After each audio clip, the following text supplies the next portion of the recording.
Good morning students. आज हम पढ़ेंगे वाक्य भेद रचना के आधार पर। 9th क्लास में अर्थ के आधार पर हमने वाक्य के भेद पढ़े थे और 10वीं कक्षा में हम पढ़ेंगे रचना के आधार पर।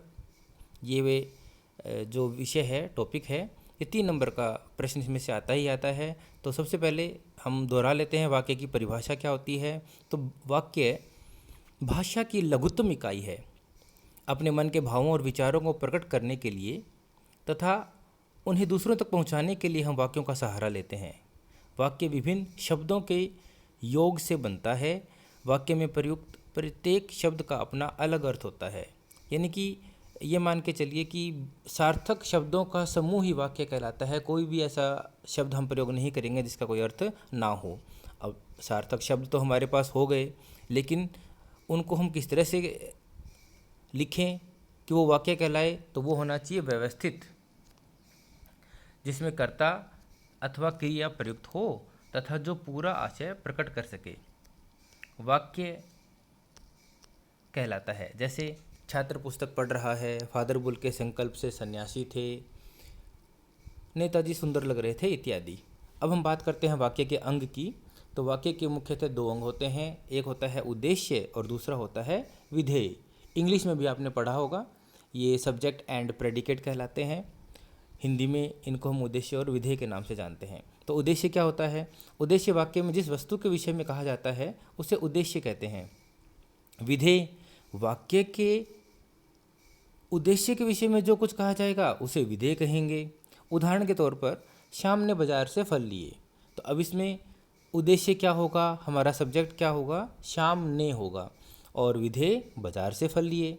एक चीज़ का इसमें ध्यान रखेंगे कि जो विभक्ति है हमारी ने, को इत्यादि, जैसे इस उदाहरण में था श्याम ने, तो ने को हम उद्देश्य में ही लिखेंगे, श्याम ने लिखेंगे, सिर्फ श्याम नहीं लिखेंगे। अब देखिए वाक्य के भेद हम देख लेते हैं कि अर्थ की दृष्टि से और रचना की दृष्टि से हम वाक्य भेद को पढ़ते हैं।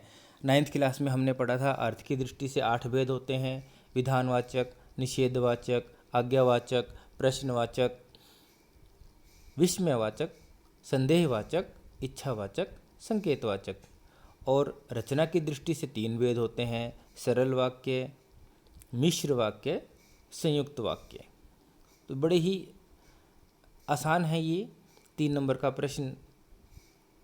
3 नंबर के प्रश्न इसमें से आएंगे ही आएंगे और बड़े आसानी से हम इसको हम कर सकते हैं। तो सबसे पहले आपको थोड़ा सा रिवीजन करना होगा उपवाक्य का। अब ये उपवाक्य क्या होता है? ये वाक्य का ही अंश होता है जिसमें उद्देश्य और विधेय होते हैं। अतः पदों का ऐसा समूह जिसका अपना अर्थ हो, सामान्यता एक वाक्य का भाग हो तथा जिसमें उद्देश्य एवं विधेय सम्मिलित हों, उपवाक्य कहलाता है। अब उपवाक्य के भी कुछ भेद थे जो हमने 9th क्लास में भी पढ़े थे। जैसे संज्ञा उपवाक्य देख पा रहे होंगे आप। तो संज्ञा उपवाक्य जो आश्रित उपवाक्य संज्ञा की तरह व्यवहार में लाया जाए उसे संज्ञा उपवाक्य कहते हैं। जैसे मैं नहीं जानता कि वह कहाँ है। माँ ने बचपन में ही घोषित कर दिया था कि लड़का हाथ से गया। और मुख्यतः हम देखेंगे कि परीक्षा में जितने भी प्रश्न पूछे जाते हैं और पूछा जाता है कि इसमें से संज्ञा उपवाक्य छांटो, तो बड़ा ही साधारण सी इसकी पहचान है। इसमें आप देख पा रहे होंगे की को थोड़ा सा हाईलाइट किया गया है, डार्क किया गया है। कि वह कहाँ है, कि लड़का हाथ से गया, तो ये सब क्या होंगे, हमारे संज्ञा उपवाक्य कहलाएंगे जिसमें की का प्रयोग किया गया होगा। दूसरा है विशेषण उपवाक्य। तो जो आश्रित उपवाक्य विशेषण की तरह व्यवहार में लाया जाए उसे विशेषण उपवाक्य कहते हैं। इसमें जो, जिसे, जैसा, जितना आदि शब्दों का प्रयोग होता है। वह लड़का जो कल रोया था आज नहीं आया है। तो कौन सा लड़का जो कल रोया था, तो ये उसकी विशेषता को प्रकट कर रहा है और विशेषता को प्रकट कर रहा है तो विशेषण उपवाक्य हो जाएगा। फिर बात आती है क्रिया विशेषण उपवाक्य की। तो क्रिया विशेषण उपवाक्य क्या, कौन से होते हैं? ये वो उपवाक्य होते हैं जो क्रिया विशेषण की तरह से व्यवहार में लाए जाते हैं। इनमें प्राय जब, जहाँ, जिधर, ज्यों, यद्यपि आदि शब्दों का प्रयोग होता है। उदाहरण के तौर पर जब आग लगती है तभी धुआं उठता है। जब हमारी ओर देखते तब हम कुछ लजाकर और मुस्कुराकर आईना नीचे रख देते थे। अब हम बात करेंगे रचना के आधार पर वाक्य के भेद की। तो सबसे पहले सरल वाक्य, जिसे हम साधारण वाक्य भी कह सकते हैं, तो जिन वाक्यों में केवल एक ही उद्देश्य और एक ही विधेय होता है वो क्या कहलाते हैं, हमारे सरल वाक्य कहलाते हैं। लेकिन कई बार इसमें एक या एक से अधिक उद्देश्य भी हो सकते हैं। इसमें एक ही मुख्य क्रिया होगी, कर्ता और क्रिया के अतिरिक्त कर्म, विशेषण, क्रिया विशेषण एवं कारक आदि हो सकते हैं। उदाहरण हम देख लेते हैं। वर्षा हो रही है, माँ ने खाना बनाया, ड्राइवर भी बेचैन हो रहा था, बाल पक गए थे, गाड़ी छूट रही थी। तो इसमें सभी वाक्यों में हम देखते हैं कि जो रेखांकित पद हैं मुख्य क्रिया को स्पष्ट कर रहे हैं तथा यहाँ एक ही प्रधान वाक्य है, अतः ये सभी वाक्य सरल वाक्य हैं। अब बात करते हैं मिश्र वाक्य की। मिश्र वाक्य जिस वाक्य में एक प्रधान उपवाक्य होता है तथा एक या एक से अधिक आश्रित उपवाक्य होते हैं उसे मिश्र वाक्य कहते हैं। जैसे अध्यापक ने कहा कि कल विद्यालय बंद रहेगा। वह लड़का जो पेड़ के पास खड़ा है मेरा मित्र है। मोर ऐसा पक्षी है जिसका नृत्य से भी देखना चाहते हैं। यही वही पुस्तक है जिसे मैं ढूंढ रहा था। यह वही लड़का है जो कल दौड़ में प्रथम आया था। तो आप देख पा रहे होंगे जो रेखांकित अंश हैं मुख्य उपवाक्य को दर्शा रहे हैं, जबकि शेष भाग गौण या आश्रित उपवाक्य है। इनकी पहचान करना भी बड़ा ही सरल है। इसमें की, जो, जिसका एवं जिसे द्वारा जोड़ा गया है, अतः ये सभी मिश्र वाक्य के उदाहरण हैं। अगर आपसे पूछ लिया जाए इसमें मुख्य वाक्य कौन सा है और उपवाक्य कौन सा है तो उसकी पहचान कैसे करेंगे वो हमें यहाँ पे बताया गया है। तो वाक्य में मुख्य उपवाक्य की क्रिया ही मुख्य क्रिया होती है। वाक्यों में आए आश्रित उपवाक्यों का आरंभ सामान्यतः समुच्चय बोधक शब्दों से होता है, जैसे जिसने, कि, जिन्हें, जिसमें, जो, जिसको, जहाँ, जब, क्योंकि, यदि, तब, परंतु आदि। और आश्रित उपवाक्यों को आरंभ, मध्य या अंत में भी प्रयोग किया जा सकता है। जिसने बालक की जान बचाई, वह युवती पालम कॉलोनी में रहती है। तो अब जिसने शब्द पहले आ गया तो ये शुरुआत का वाक्य हमारा क्या हो जाएगा, आश्रित उपवाक्य हो जाएगा, क्योंकि ये स्वतंत्र अर्थ नहीं रखता है। मुख्य उपवाक्य जो होता है वो अपना स्वतंत्र अर्थ रखता है। वह युवती जिसने बालक की जान बचाई पालम कॉलोनी में रहती है, अभी बीच में प्रयोग हो गया। अब हम बात करेंगे संयुक्त वाक्य की।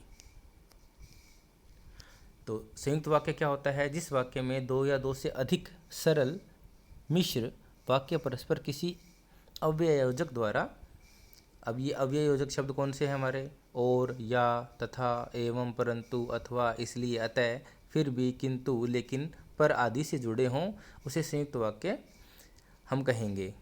और ज़्यादातर तो इसमें आप देखेंगे कि 70 से 80% तक और शब्द का प्रयोग होता है। जैसे दिल्ली चलो और तुम मुझे खून दो। पान वाले के लिए एक मज़ेदार बात थी, लेकिन हालदार साहब के लिए चकित और द्रवित करने वाली। तो ये सब कैसे वाक्य हैं, संयुक्त वाक्य हैं, क्योंकि इसमें ये मान के चलिए कि आप दो वाक्य जुड़ रहे हैं और दोनों मुख्यतः अपना अपना स्वतंत्र अर्थ रखते हैं। तो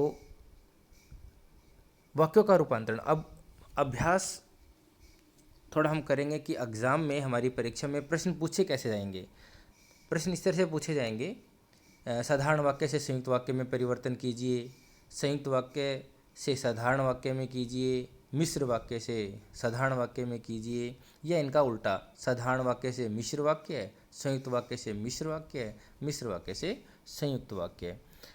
2-3 हम उदाहरण जल्दी जल्दी कर लेते हैं। साधारण वाक्य से संयुक्त वाक्य में रूपांतरण, बालक रोते रोते चुप हो गया।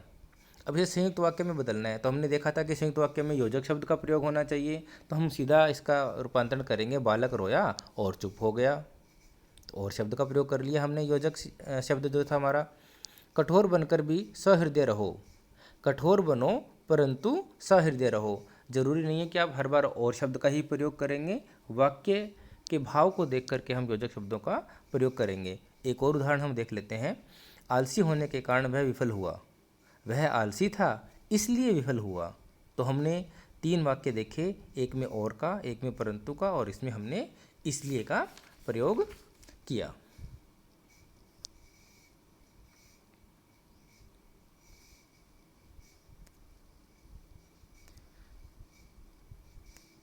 अब देखते हैं हम दो तीन उदाहरण और। असाधारण वाक्य से यदि मिश्र वाक्य को बनाना हो, जैसे वह जूते खरीदने के लिए बाजार गया। अब हमें बनाना क्या है, इसको मिश्र वाक्य बनाना है, और मिश्र वाक्य में हमें किसी एक वाक्य को आश्रित करना पड़ेगा। तो वह इसलिए बाजार गया क्योंकि उसे जूते खरीदने थे। तो हमने इसलिए का प्रयोग करके इसे हमें क्या कर दिया, आश्रित बना दिया। एक और उदाहरण हम देख लेते हैं। तुम उससे मिलने वहाँ चले जाओ। तो तुम वहाँ चले जाओ जहाँ उससे मिलना है। इसी तरह से नीचे कुछ उदाहरण और हमें दे रखे हैं। संयुक्त वाक्य से साधारण वाक्य सरल वाक्य में रूपांतरण करना हो तो कैसे करेंगे। अध्यापक बाहर गए और बच्चे शोर मचाने लगे। इसको साधारण वाक्य में करना है तो हमें और को क्या करना पड़ेगा, हटाना पड़ेगा। तो अध्यापक के बाहर जाते ही बच्चे शोर मचाने लगे। एक उदाहरण हम नीचे देखते हैं। संयुक्त से मिश्र में बदलना हो तो तुम सच बोलते हो इसलिए महान हो। अभी संयुक्त है क्योंकि इसमें इसलिए का प्रयोग किया गया है, और मिश्र बनाना है तो एक को आश्रित वाक्य बनाना पड़ेगा। तुम महान हो क्योंकि सच बोलते हो। तो तुम महान हो ये हो गया हमारा स्वतंत्र वाक्य यानी कि प्रधान वाक्य, और क्योंकि सच बोलते हो ये आश्रित वाक्य है। इसको हम आश्रित उपवाक्य कहेंगे, जो कि आश्रित होगा प्रधान उपवाक्य पर, और हमारा प्रधान उपवाक्य इसमें है तुम महान हो। तो बच्चों, इसमें मैंने आपको बहुत सारे उदाहरण इस पीडीएफ के अंदर दिए हैं। इनको आप पढ़िए, और फिर भी यदि आपको कोई शंका होती है, कोई डाउट होता है, कोई दिमाग में प्रश्न उठता है, क्यूरी उठती है, तो आप मुझे कांटेक्ट करेंगे और पूछेंगे। आप इसमें एक और बुक का मैंने थोड़ा पीडीएफ इसमें बना के दिया है आपको, इसको भी आप अच्छे से पढ़ें। Thank you.